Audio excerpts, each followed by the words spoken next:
Um, so I thought we would start up again with part 6. No, part 7. My bad. Oh, okay. So lunch. Val had warned me about lunch in middle school, so I guess I should have known it would be hard. I just hadn't expected it to be this hard.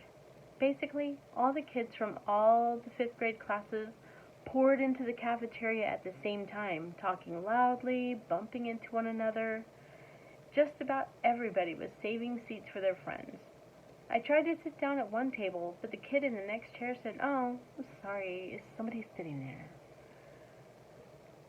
So I moved to an empty table and just waited for everyone to finish stampeding and the lunchroom teacher to tell us what to do next.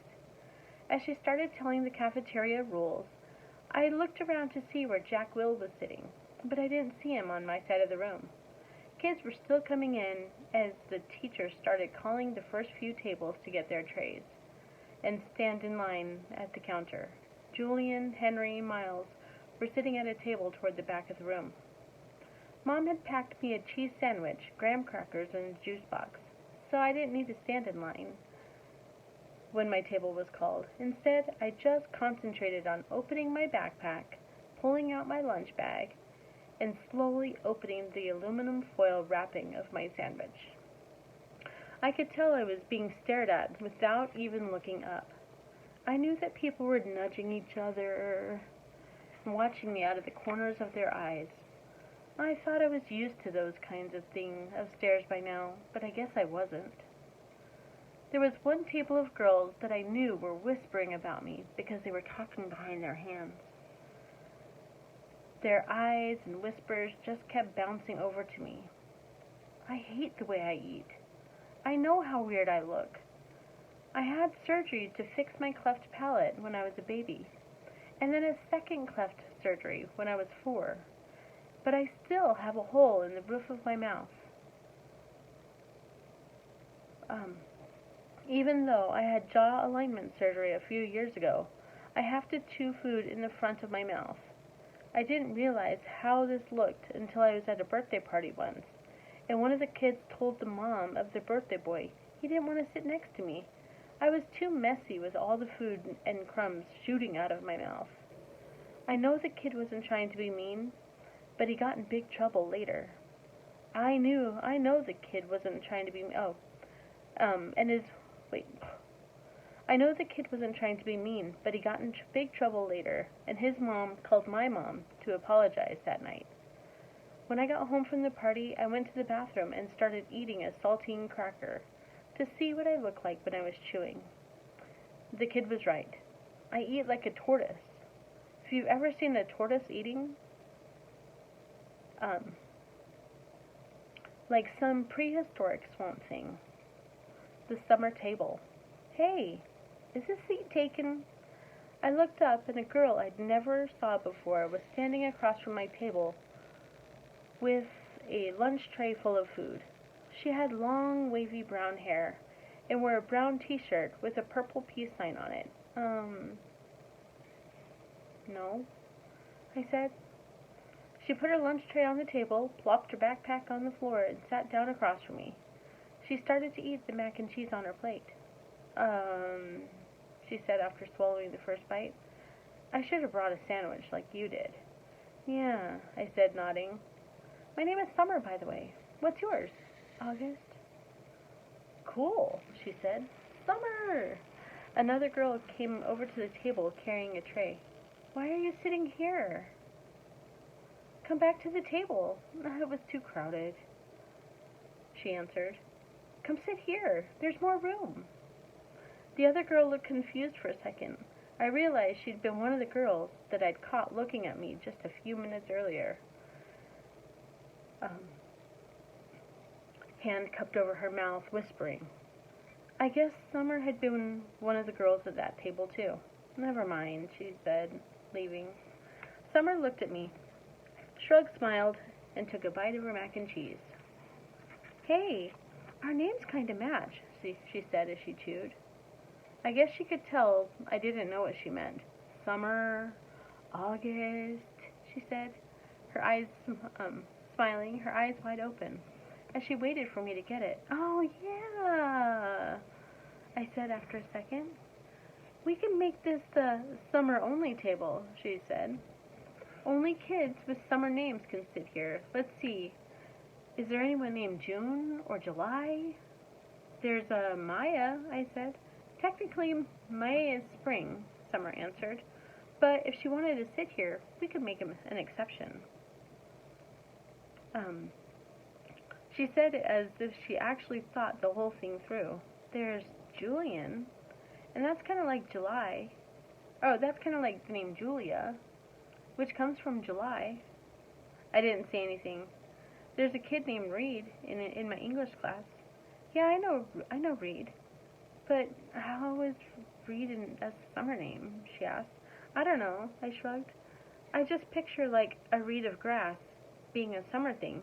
Yeah, okay." She started pulling out her notebook, and Miss Petosa said we could sit here too. That kind of sounds like the word. And Mrs. Petosa, she could sit here too. That kind of sounds like the word petal, which I think is a summer kind of thing. "I have her for homeroom," I said. "I have her for math," she answered, making a face. "Ugh, I have her for math." She started writing lists of names on the second to last page of her notebook. So, who else? By the end of lunch, we'd come up with a whole list of names of kids and teachers who could sit at our table if they wanted. Most of the names weren't actually summer names, but they were names that had some kind of connection to summer. I even found a way of making Jack Will's name work by pointing out that you could turn his name into a sentence about summer, like, "Jack will go to the beach," which Summer agreed worked fine. "But if someone doesn't have a summer name and wants to sit with us," she said very seriously, "we'll still let them if they're nice, okay?" "Okay, even if it's a winter name." "Cool beans," she answered, giving me a thumbs up. Cool. Summer looked like her name. She had a tan, and her eyes were green like a leaf. 1 to 10. Mom always had this habit of asking me how something felt on a scale of 1 to 10. It started after I had my jaw surgery, when I couldn't talk because my mouth was wired shut. They had taken a piece of bone from my hip to insert into my chin to make it look more normal. So I was hurting in a lot of different places. Mom would point to one of my bandages, and I would hold up my fingers to show her how much it was hurting. 1 meant a little bit, 10 meant, oh my gosh, so much. Then she would tell the doctor when he made his rounds what needed adjusting or things like that. Mom was very good at reading my mind sometimes. After that, we got into the habit of doing 1 to 10 scale for everything that hurt. Like if I just had a plain old sore throat, she'd ask, 1 to 10? And I'd say, 3, or whatever it was. When school was over, I went outside to meet Mom, who was waiting for me at the front entrance, like all the other parents or babysitters. The first thing she said after hugging me, "So, how was it? 1 to 10? A 5, I said, shrugging, which I could tell totally surprised her. "Wow," she said quietly, "that's even better than I hoped for." "Are we picking Via up?" "Miranda's mom is picking her up today. Do you want me to carry your backpack, sweetness?" When we started walking through the crowd of kids and parents, most of whom were noticing me, secretly pointing me out to one another, "I'm fine," I said. "It looks too heavy, Augie." She started to take it from me. "Mom," I said, pulling my backpack away from her. I walked in front of her through the crowd. "See you tomorrow, August." It was Summer. She was walking in the opposite direction. "Bye, Summer," I said, waving at her. As soon as we crossed the street and were away from the crowd, Mom said, "Who is that, Augie?" "Summer. Is she in your class?" "I have lots of classes." "Is she in any of your classes?" I don't know.